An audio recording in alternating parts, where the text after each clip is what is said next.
Hi folks, and welcome back to Freedom Forest. We are making a few changes to how and where we grow things in our garden this year.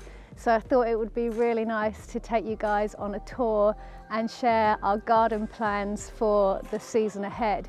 And we've got one other big change that I'm going to be sharing at the end of the video, which some of you may be surprised about.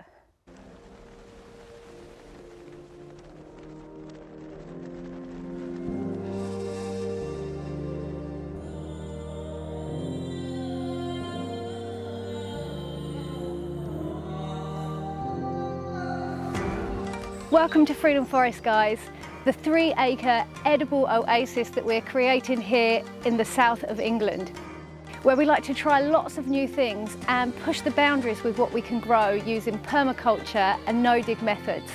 Absolutely no chemicals, weed killers or synthetic fertilisers, just what nature provides.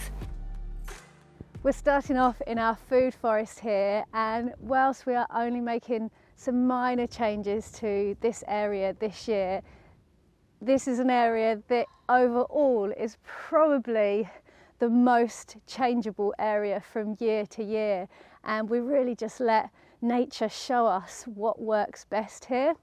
And as you can see, spring is definitely on its way because we have got the first blossom on this cherry plum tree out, and we've also got some apricots which are very nearly flowering, which I actually hope they hold on a little bit because we've got quite a cold snap of weather again at the moment this week. And obviously we don't want the blossoms to get frozen because that will mean no fruit. We had our first crop of apricots last year and it was amazing, so fingers crossed for more this year. Some minor changes. We've got a new blueberry gone in here, and this is Chandler, the variety Chandler, and so far out of the varieties of blueberries we've tried, this has been our favourite for size and the size crop that it's given us. So yeah, we're adding a few more blueberry Chandlers to the food forest. Another change that we are making from just observing how things grow over the years. With our fig trees, when we first planted fig trees, we had done some research and a lot of things said that they fruit better if you restrict their roots.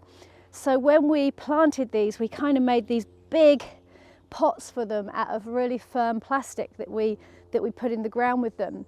But actually what we've noticed over the years is that these trees just aren't growing to the size that we would like them to or that we expected. And so that is probably due to the root restriction. So Dan has been digging all around our fig trees. We've got 3 and he's done 2 out of the 3 so far. So yeah, he's been digging around and basically just pulling up the plastic that we had kind of lining to make a pot. So hopefully we're going to see a lot more growth on our fig trees over the coming years. So that's really exciting. And yeah, just all part of the ever evolvingness of the food forest, and it's just such a lovely way to learn by actually observing and doing. Now, as much as I love books, I'm not a terribly good reader, so it's not a really good way for me to learn and take in information, but by actually doing it and just observing, for me, that's the best way to learn.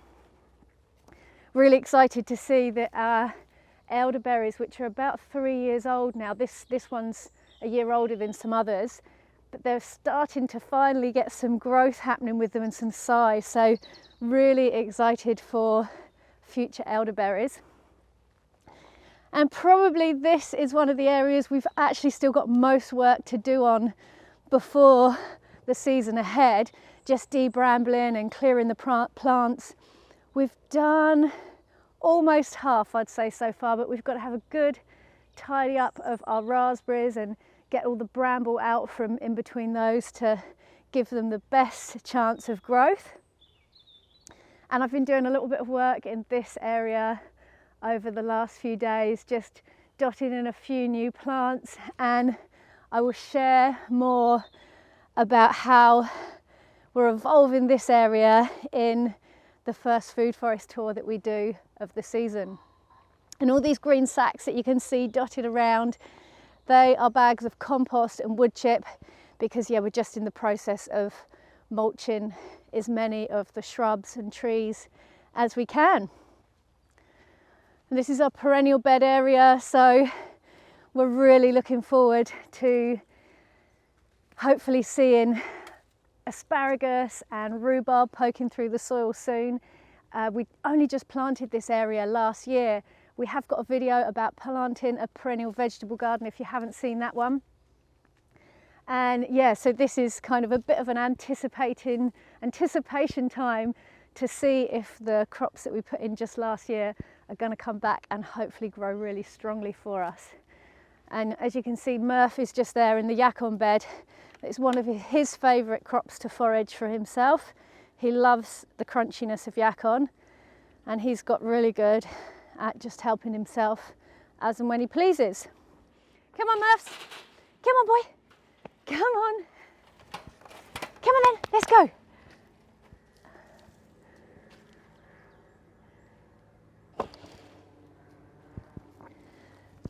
Okay, so up in our main growing area, this is an area we sometimes refer to as Dubai, and that is because the shape of these beds reminds me of the man-made island in Dubai.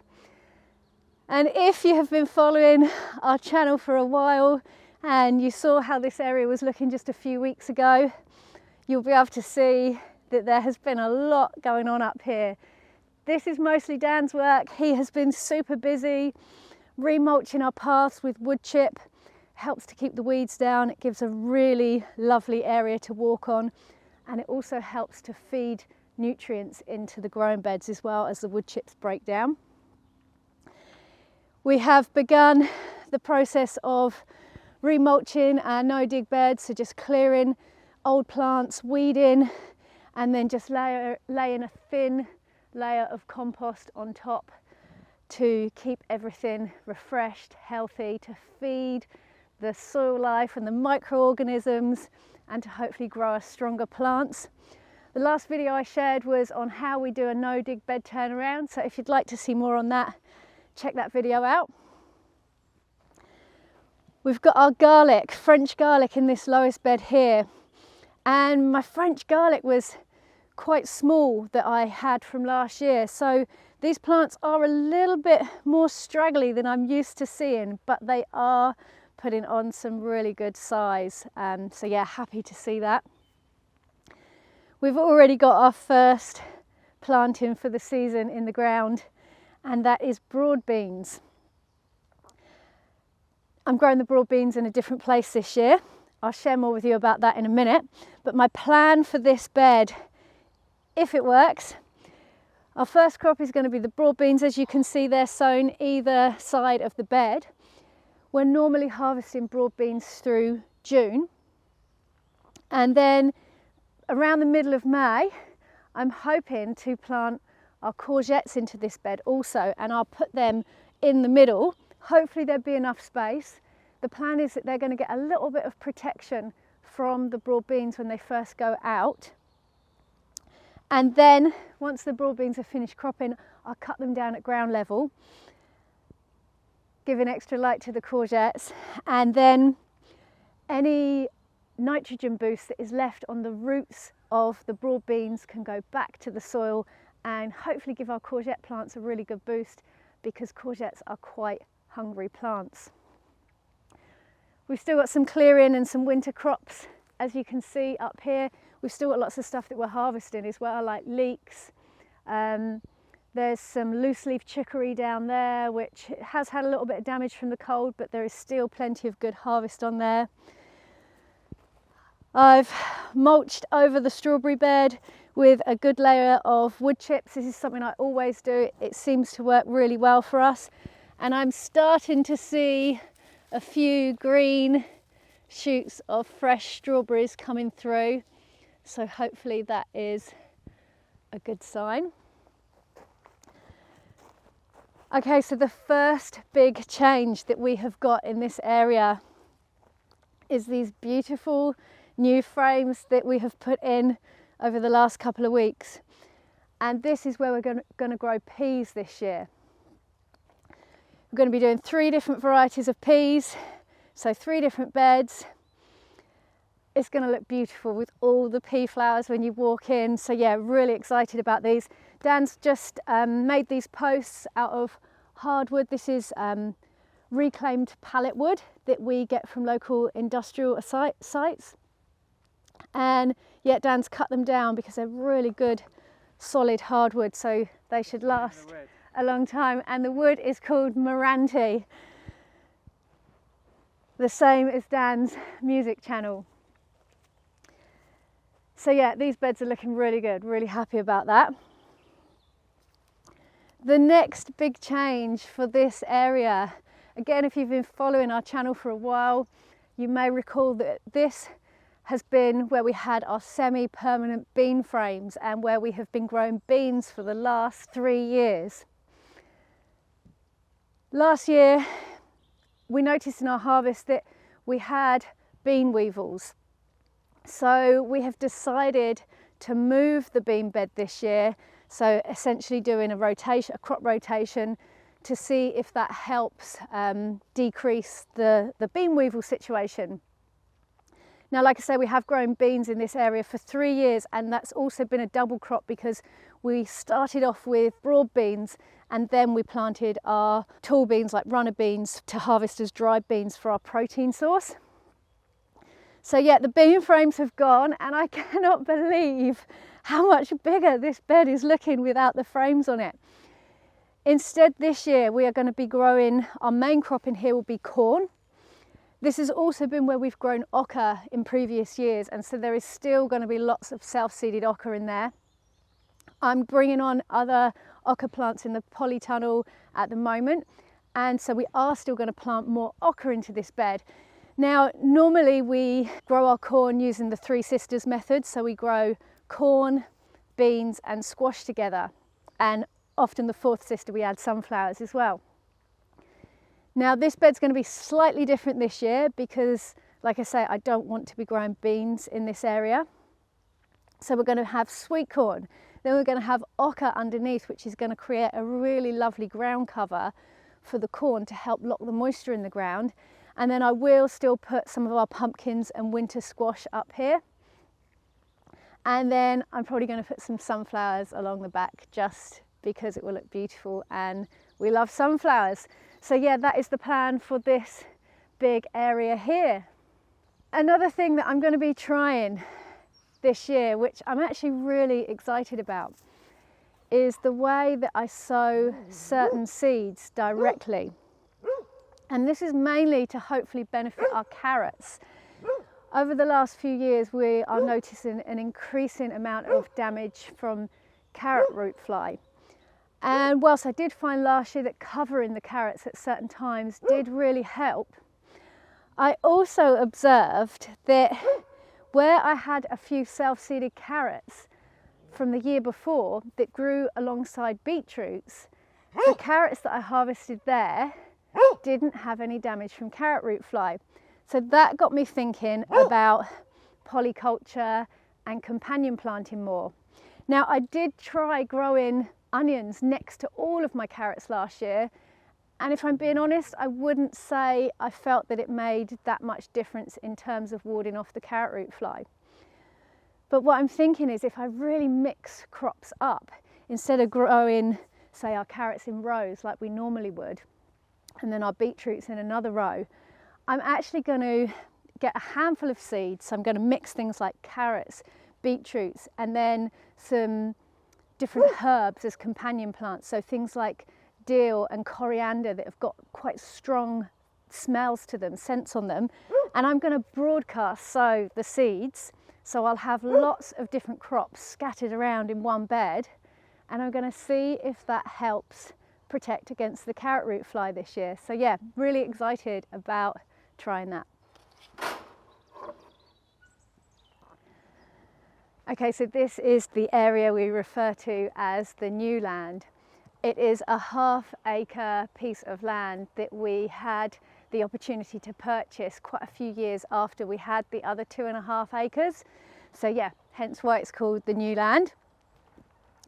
We've got our raised beds here, and this year it is our plan to just grow sweet potatoes in these raised beds. And that is because we're hopefully going to try some more methods about how we can rat-proof these beds to keep the rats off our sweet potato crops. We did try Mark 1 last year using some chicken wire, and we are going to need to make a few adaptations to it this year to hopefully make it work better. So yeah, stay tuned to see how that goes. Down here in our net house, this area is literally just springing into life because all of the purple sprouting broccoli and perennial 9-star broccoli is just getting going. The perennial kale plants are starting to put on a lot more growth. Still got Brussels sprouts going in here from last season, and it does need a bit of a tidy up in this area, but there is certainly going to be some really good harvests from here over the coming weeks.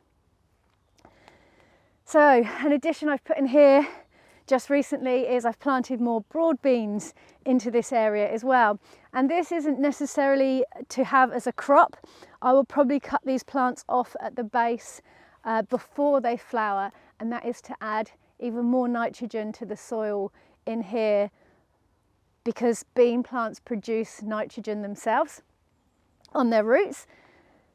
So yeah, kale, brassicas, they are quite hungry plants.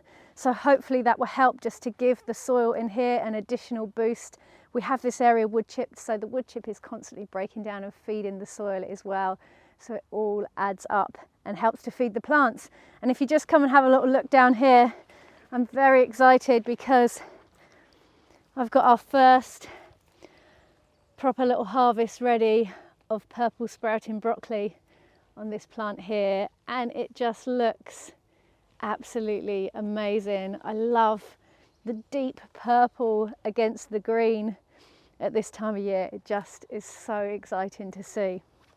We've got some cuttings going now as well from these perennial kale plants, so we can make more plants for ourselves. We can spread them around even more. We can gift some to friends and family, and we can replace some of the older plants which die off after about 3 or 4 years. Okay, so next up for big changes is this area here. And this is where we grew potatoes mainly last year. And as you can see, we've got all of the bean poles laid out here ready, because this is where we're going to be constructing the bean frames this year, and this is going to be our main bean bed. I'm also thinking we're probably going to grow some corn in between the bean frames, so almost on the pathways, because we have had quite a lot of damage to our corn in recent years from squirrels. So I'm thinking that dotting more around this year will hopefully give us a better chance of getting more harvest, because there are quite a few reasons why I'm really keen to grow more corn this year, both sweet corn and flour corn, maize, and I'm going to share more about that in the future. Coming into our first polytunnel here, and as you can see in here right now, the growth is amazing. Everything is just starting to grow like mad. We cannot keep up with the salad. The spinach has just taken off. We've got smaller spinach planted in the beds, but that is getting really big, and then we've got giant spinach planted down the sides. And I literally just picked all of the biggest leaves from in here yesterday, and as you can see, these plants are still looking amazing and lush. We've been getting some purple sprouting broccoli from in here already as well. And yeah, just greens galore. So we are now in the hungry gap, but I can tell you that there is definitely no shortage of fresh greens from this area for us right now. it is one of the real advantages to having a polytunnel. It really does extend the season a good amount more. We absolutely love our polytunnels. We got these from Premier Polytunnels. They have completely changed the amount of food that we can grow. Absolutely amazing. So, changes for this season in this polytunnel, in both of our polytunnels. The plan is to grow less. And that sounds completely crazy, I'm sure. But what I mean by that is we're going to put a few less plants in here and create hopefully a little bit more space and a little bit more light, but mainly making the volume of plants a bit easier for us to manage. Hopefully with that, caring for them better and then creating a better harvest at the other end. So I'm going to be focusing on watering by hand a lot more in this polytunnel this year. Our last 2 years, our tomatoes haven't been great. And I am feeling that this is possibly that I haven't been giving them enough water regularly enough. So that is one of my main focuses for this year. More watering, more light, which will hopefully result in more crops. In polytunnel 2, again, we're going to be following the same principle for growing our summer crops this year that I was just explaining. In here right now, we have got some greens down the middle, more spinach, more herbs, more brassicas, and we have also got our extra early crop of new potatoes that we grow, which has been amazing. We've done it for the last couple of years. If you'd like to see more about that, then check out our videos on growing potatoes for a May harvest. You can see we've just been doing the first earthing up in here, and we have just had the first few green sprouts coming through on the potatoes, but we've got a cold week, so we made sure we earthed them up early, because that will actually stop them being burnt off if it's a little bit too cold. So yeah, potatoes are coming on really well.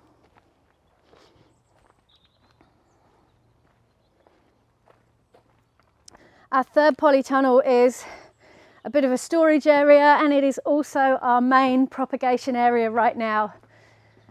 And things are really getting going in here and filling up. I have sown all of my March seeds now. Really happy to have that job done. Again, if you want to know more about what seeds you can be sowing in March, I put out a short video a couple of weeks ago, so check that one out. We've got peas growing on, we've got beetroot looking good, kohlrabi, which is not far off being ready to go out. Onions, I am really happy with the germination on our onions this year. I bought all new seeds. I bought from reputable companies. I think most of these onion seeds were from Vital Seeds. And yeah, the germination is really good. Tomatoes are doing really well already, and we are trying lots of tomato varieties this year. Now, it's a bit cold for tomatoes to be out on their own at the moment, so this tray, it is a heated propagator, and this goes into the shed and is plugged in the evenings and when it's not very warm in the tunnel, but we're just bringing them out into here during the day to give them maximum amount of light so that they don't grow leggy. We've got mashua that we've potted up here to create more plants. We've got cuttings of blueberries and kale. Down here we have got trees that Dan has been grafting, and in our vlog that we shared recently, where I had a little clip of Dan actually grafting these trees, something that we had quite a lot of questions on was people asking why he puts the wax on top of the new plant. This is the scion wood, have I got that right, Dan? Yeah. This is the scion wood that is grafted onto your rootstock. And yeah, he melts just a little bit of candle wax onto the top. It's just a standard, plain, regular candle, no scent, no smells on it. And that helps to seal the moisture into the new scion wood and to stop the wood drying out, in essence helping the graft to take and for the new wood to stay alive. So that is a little tip about grafting that Dan has picked up along the way. So yeah, excited to see these grow into trees in the future. We've got yakon that we've potted up here. So we are really putting a bit of focus into making our own little nursery this year, so that we've got a supply of plants to keep replenishing with, or to keep sharing with our friends and family, so that we can share the love of growing food and growing lots of beautiful unusual plants as well. Okay, so this is probably one of the areas that looks the bleakest at the moment, where we've still got all of the black plastic down on the beds. It's not a look that we like, but it is something that we have kind of given into over the years, because it really helps us to be able to manage these areas, to keep them weed free, where it's only the two of us doing all of the work here. And also we're hoping this year that we're going to see some benefits in early growth by hopefully having a little bit more warmth in the soil from having the black plastic down. So we will be leaving this down right up until when we plant these areas. This is where we're going to be growing our main crop of potatoes this year. We have grown them in this area a couple of years ago, worked really well. So yeah, happy to put them back here this year. We've got lots of beautiful tropical plantings along the path here that, whilst it doesn't look like much at the moment, by the middle of summer this area will look absolutely gorgeous. So I can't wait for you guys to get to see that as well. This bottom bed here is where we normally do our main sown of sweet corns and pumpkin. I am still going to be growing both of those crops in this area here, and we will have to see if we can come up with some ways to keep the squirrels off of the sweet corn. Last year we did go away right at the end of August when the corn was just reaching its peak sweetness, and I don't think that helped. We were only away a few days, but nature seems to know as soon as we're not here for, I think, more than a day or so, and it just starts to move in. So hopefully this year, if we can spend more time here at the peak harvest, we might be able to protect our sweet corn. We've read in books that certain Native American tribes used to actually have young girls stay with the crops and sing during the days to scare off all of the animals and things that wanted to eat their crops. So maybe I need to sit down up here and he can practice singing his songs to keep the squirrels off of our corn. And on that note, Dan has actually just released his next new music video on his music channel called Moranti. So please do hop over and check that one out as well. It's actually my favourite song that he has made yet. Obviously I'm biased, but it's definitely my favourite one so far. So if you love a bit of music as well as your gardening, do check that out. This is our food forest strip along here. We've got a combination of fruit trees, blueberries and honeyberries, because they are some of our favourite crops. This is a relatively new area that we have planted, but it is starting to come together, and we're hoping for some really good growth this year, being the second year in the ground for all of these plants. So yeah, hopefully share more from this area with you soon. And now I've got one more big change to share this year. So come on down here and I will tell you what we're up to.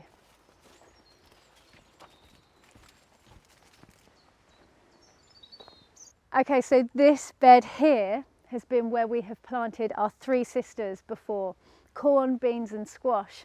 And we actually have rabbits in this area, so that is why this bed has got a really good fence around it, and it's rabbit fenced at the bottom as well to stop them digging in. But this year we have decided to turn this bed into a chicken run.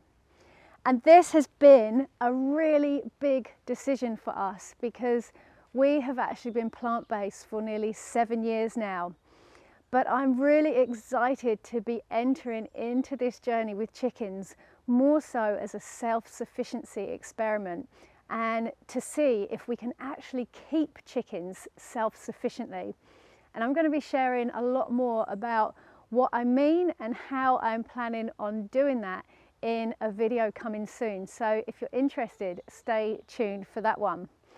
But for now, guys, I really hope that you have enjoyed seeing how our gardens are looking in early spring and hearing about our plans for this coming season and changes that we are planning on making and trying, because there is just so much that you can constantly be adapting in the garden and just seeing what works for you even more. If you have enjoyed this video, please click the thumbs up button just down below. Make sure you are subscribed to Freedom Forest Life. Both of these things mean the world to us, and they also help to get our videos seen by more people just like you who enjoy and love their gardens. Thank you so much for watching. Have fun, have a great spring, and we will see you here again soon. Peace and plants.